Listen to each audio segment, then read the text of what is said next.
World Affairs Roundup, next on International Focus. The Institute of World Affairs at UWM and Milwaukee Public Television present International Focus, a global magazine linking Wisconsin and the world. Welcome to International Focus. I'm Rob Ricigliano, Director of the Institute of World Affairs at UWM, with the first 2009 edition of our World Affairs Roundup. As Barack Obama prepared to take office, two stories this week served as tips of proverbial foreign policy icebergs he'll face as president. The Israeli invasion of Gaza and Russia's cutoff of natural gas to Ukraine are each part of a larger constellation of regional issues the new administration must deal with. Here to help untie these Gordian knots in the Middle East and Europe are John Katzka, a retired U.S. Foreign Service officer who has conducted public diplomacy for the Department of State on 4 continents, and Robert Kraig, author of a number of articles and books dealing with the history and politics of American foreign policy. He currently serves as Director of Program for Citizen Action of Wisconsin. Welcome back to International Focus, and for coming back for another year. I assume this means you're hooked on for another year. Robert and I are much closer together today. No center. That's right, no center today.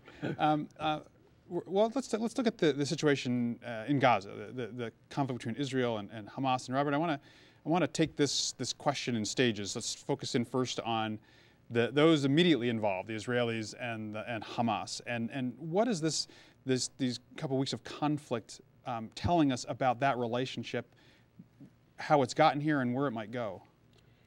Well, I mean, it's a substantial deterioration, obviously, and as I'm sure the viewers know, Hamas controls Gaza, and the Fatah, the other more moderate, more secular Palestinian leadership, controls the West Bank. And so there's been rocket fire from Gaza, but Gaza has been cut off. It's been a large number of people under very serious economic and social strain. There's been an embargo around it, which caused a great deal of social pressure, and so things have boiled over. I mean, the rocket attacks from Gaza have now prompted Israel to do what many people believe is a disproportionate response. As a full-scale invasion, nearly 800 Palestinians have died so far since the invasion began, and it certainly has it's escalated the conflict substantially over what it was before, and it is going to be a huge problem for the Obama administration. And so we don't know. There was an attempt by the UN Security Council to get a ceasefire, which was first ignored by Hamas and denounced, and then Israel said they would not abide by it either. So it is ongoing, and it is escalated tensions not just in Gaza itself or with Israel, because rocket attacks continue to come in from Lebanon, but also is affecting the whole region, and in fact is in many ways a global crisis. John, as someone who's looked at this situation in the Middle East for many years, is this level of fighting and loss of life and sort of extremism on both sides put us into a new chapter in Hamas, Israeli-Palestinian relations? I don't think so. No, I think this is an extension of what we've been going through. You also have to appreciate, first of all, our viewers should know that this is a highly fluid situation, and what we're saying now may be overtaken within the next 24, 48 hours. But first of all, Israel is heading into elections, and the ruling party is still bruised over the Hezbollah incursion that they had, where they got their nose bloodied. So that's part of this thing.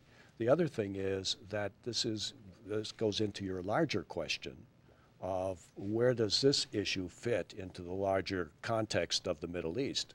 And I see it as the moderates, where you have Saudi Arabia, Egypt, and Jordan lined up on one side with the Palestinian Authority, Fatah, on one side, and then you have Hezbollah and Hamas with their patrons, Iran and Syria, on the other side. And there's a struggle going on in the larger Middle East to try and take supremacy on this.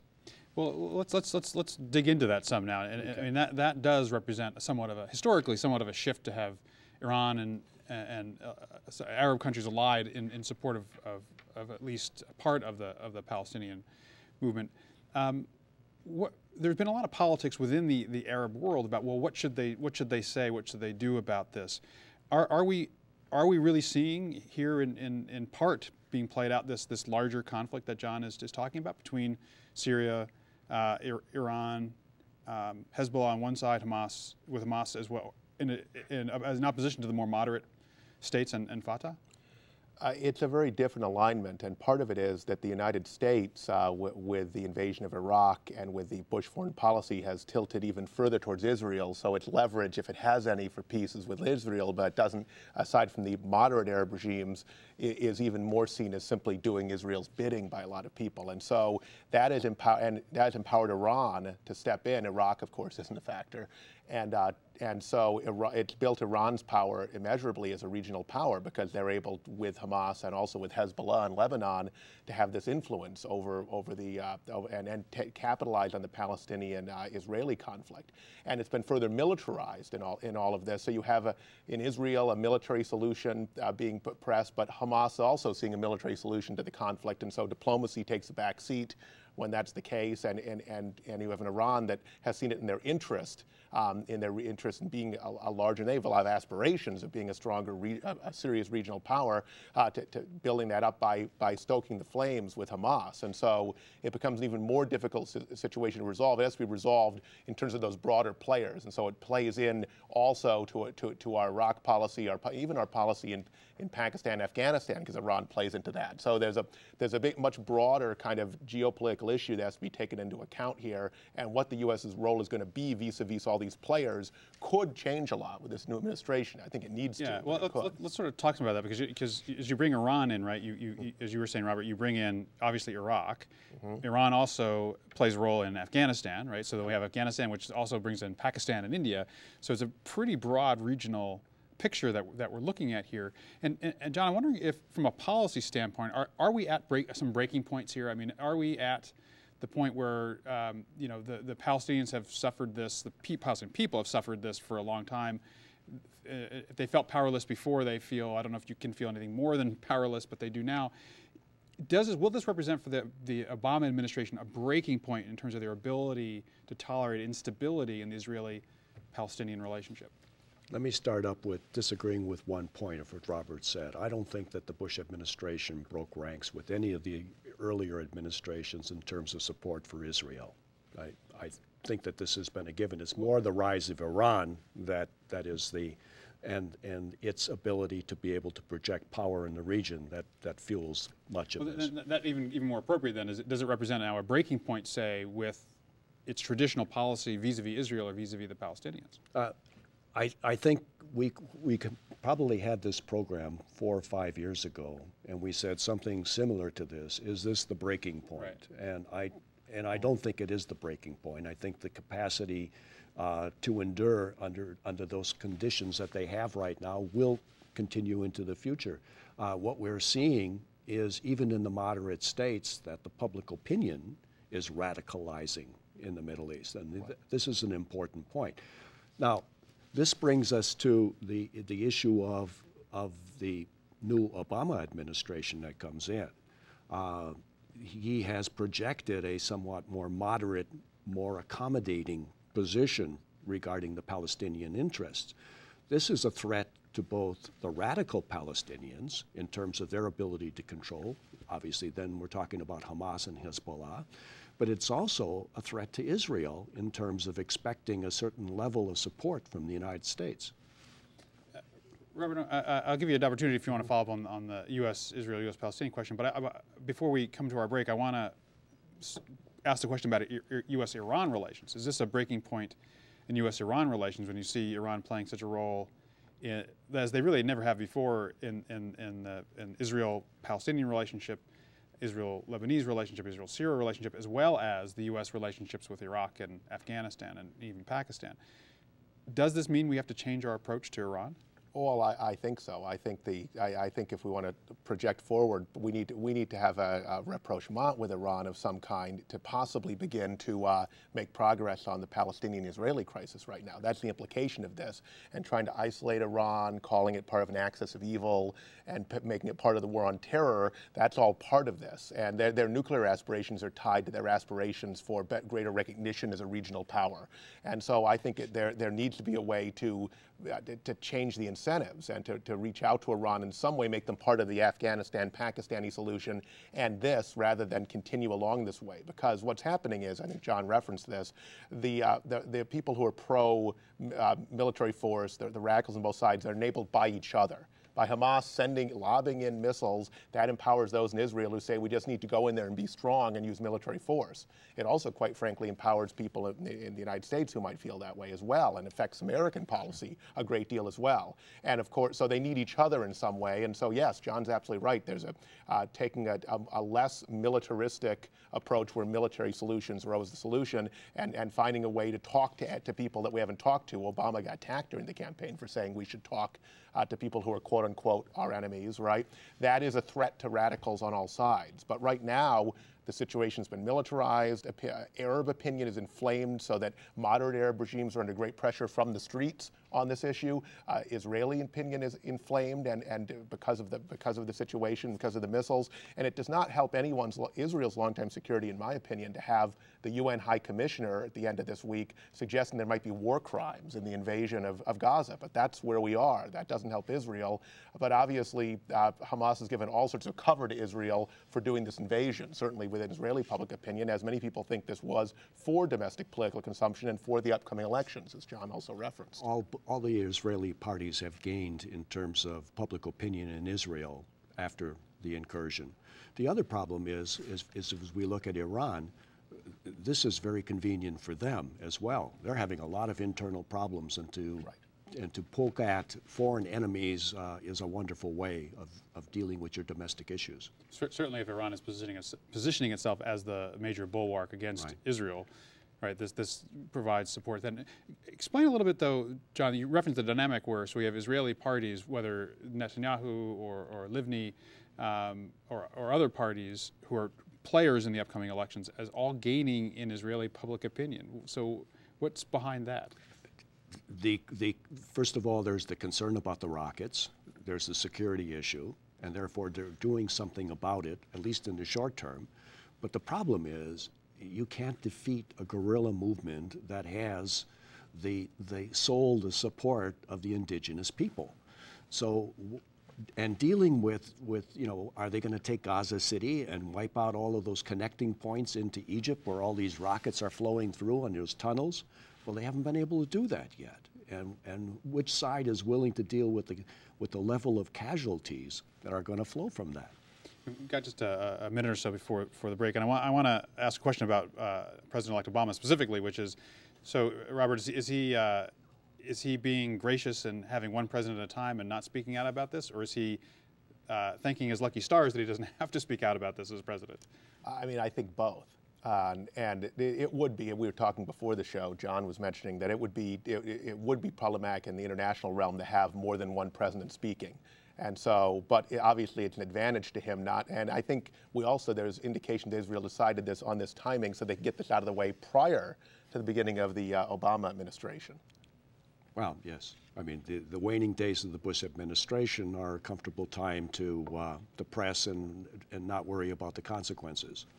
Well, the Bush administration not in a position to take any major initiative from Israel's point of view. Yeah, and knowing that the Bush administration is not going to do anything loud on this, and Obama really kind of can't. So there's a bit of a and there's also the precipitators in this. There's Hamas, who launched the rockets, also looking at some of this in terms of timing. So things will change after January 20th, but maybe. So make your play before then. We're just about at our break, so let's let you take your breath, and when we come back, we're going to talk about Russia, Ukraine, and natural gas shipments to Europe when we come back on International Focus. The Institute of World Affairs presents our community with a range of public programs relating to global issues, U.S. foreign policy, and the world economy. For more information about the Institute of World Affairs, call 414-229-3220 or visit our website at www.iwa.uwm.edu.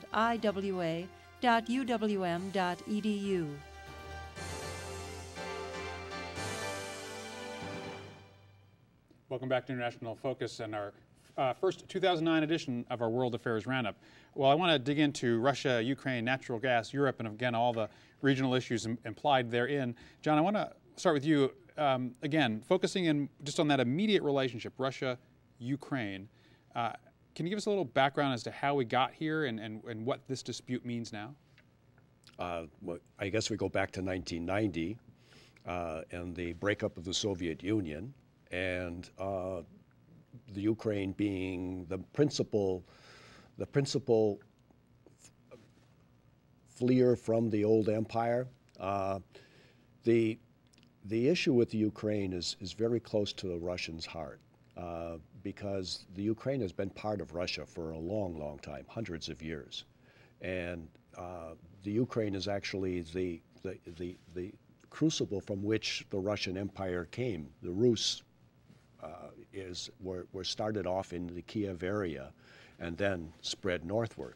So there's a strong historic cultural connection between the two. Part of the problem that happens between Russia and Ukraine is what happened with the Soviet Union after World War II. Pieces of Poland were taken into the Ukraine after, and when Ukraine became independent, those were the parts of the Ukraine that were the most Western-oriented, the most vocal about support for independence, and most anti-Russian amongst the Ukrainians. Eastern Ukraine is heavily Russian. The mining districts are mostly Russian, and the Crimea is mostly Russian. So it's a complicated area. Russia has traditionally, not just the communists but the czars, used economics as a means of political power, of political projection. And right now, I would say that Russia is looking at natural gas and Europe as a means to exert greater control over Ukraine. What's interesting is that the Prime Minister, Tymoshenko, I believe that's her name, yes, Tymoshenko, was interested in working with Russia to undermine the president's position in Ukraine. But the cutoff of the gas, complete cutoff, undermined her position, so that's off the table. But it's a very complicated thing, and Russia's view is that the politics of control over their what they call the near abroad, those parts of the empire that once were Russia and the Soviet Union, are more important than their relations with Europe. Well, I guess in some ways, we talked a few weeks ago about the Russia-Georgian conflict and how that was seen as a major slapdown to Georgia, being again somewhat in the same vein as Ukraine of rejecting Russia and turning much more pro-Western, and Russia saying no, you can't do this. Robert, is this the kind of the equivalent of that, of shutting gas off, which has had very huge trickle-down effects in terms of gas shutoffs in Eastern Europe and Western Europe? Is this just another move politically by Russia in that same vein? Yeah, and it's, you're talking about a former empire, a former superpower that's still deeply humiliated about losing its dominion around it. And so Georgia was related to that, reasserting itself and also being threatened by all of these people that they think should be in their sphere of influence, used to be in the Warsaw Pact, actually joining NATO or wanting to join the EU. And so exerting influence and reasserting authority is something they want to do, but the slapdown may be motivated more by aspirations of restoring Russia's rightful place in the world, and a sense of being encircled by Europe and threatened and offended, not just threatened but offended, I think, by the idea of NATO coming up to its border. And Ukraine, as John pointed out, having all of these cultural connections, but being independent and not being mindful of Russia's appropriate role in the world. So a little different than Iran, which wants to rise as a power. There's a different mentality. Foreign policy literature would tell you of a former great power that still has a lot of power and therefore has this great level of insecurity. In fact, a lot of times those are the most aggressive and most dangerous and most unpredictable nations in foreign affairs. And so it fits in not just with the relationship with Ukraine, but the whole relationship with the West and with Europe and with all of the former Soviet republics. Well, now just to get to this dispute specifically, if you read Pravda, Truth, as it's in Russian, they say, hey, this was Ukraine's fault. I mean, their economy is a mess. They've not paying us. They're stealing gas. Versus a read on it which says, hey, this is a way of saying to the West, we can cripple you, at least Western Europe, we can cripple you with just a flick of a few switches. Which one is it, John? Somewhere in between. When the Ukraine left the Soviet Union, it could have been the springboard for economic development that would have had a lot of Russians going to the Ukraine. That didn't happen. Ukraine has not been a successful economic engine. Russia, on the other hand, has now $5 billion in energy reserves that gives it the ability to be able to project itself significantly more than it had up to a couple years ago. And so now they are rebuilding their navy, they're rebuilding their image, and they're still, as you pointed out, they're still bruising over the fact that for this period from 1990 up until now, we treated them as cast-offs. We really weren't very smart in how we dealt with them. And this is coming back. But there's a problem in this, inherent in this thing, coming from both sides. From the Russian point of view, there's a problem that their infrastructure, their energy infrastructure, has not gotten any investment in a long time. Their ability to be able to deliver on the resources that they say they're going to deliver to Europe and elsewhere is questionable. Some say it's not, they can't continue this long into the future. Therefore, that's a problem. Europe's problem now is, as they look for alternative sources, they're faced up against this economic downturn that we're in. And so where are they going to get the additional resources, and who's going to build the pipelines and all of that stuff that could possibly serve as alternatives? Well, there's also exposed a little bit of intra-European tension or conflict where you have Germany, who has been trying to cozy up to the Russians somewhat and get a pipeline built that would terminate in Germany. You have the EU, which is the plans for this pipeline that would go through Turkey, right?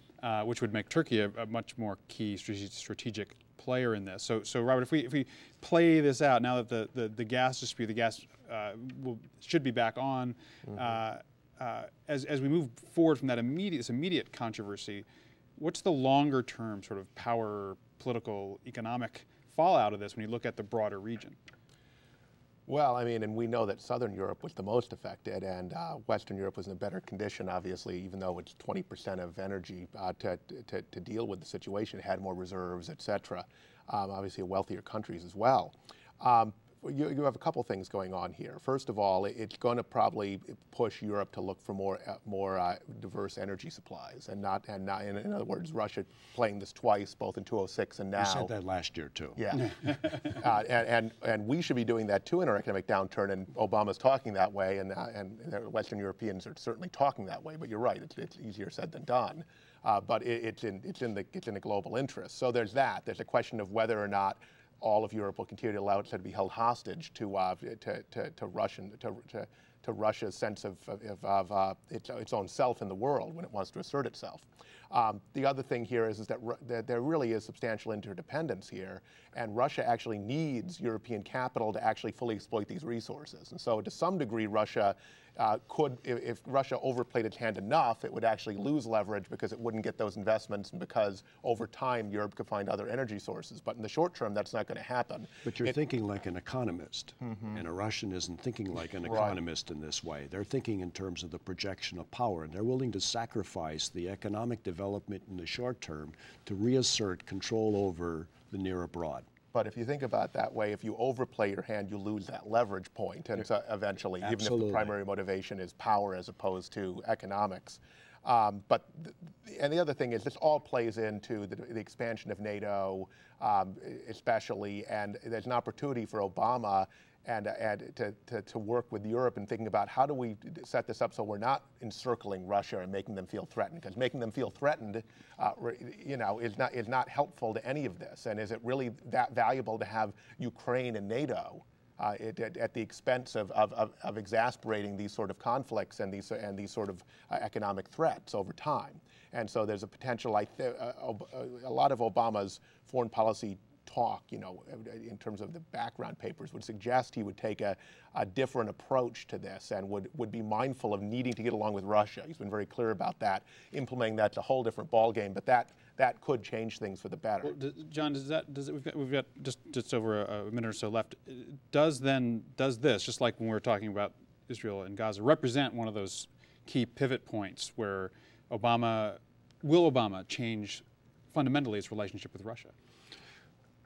I think because of the economic circumstances in the world right now, the administrations will be able to pull away from the expansion of NATO. We'll leave for the Europeans to decide what they're going to do about the EU. And I don't think they're going to be expansive in this period. I don't see many foreign affairs adventures. What I'm more concerned about is what do we do if the Mexican bankruptcy comes up again? How does the West, where are the resources that we're going to get to be able to deal with that? That's more troubling to me than whether or not Russia is going to exert its interest in its own neighborhood.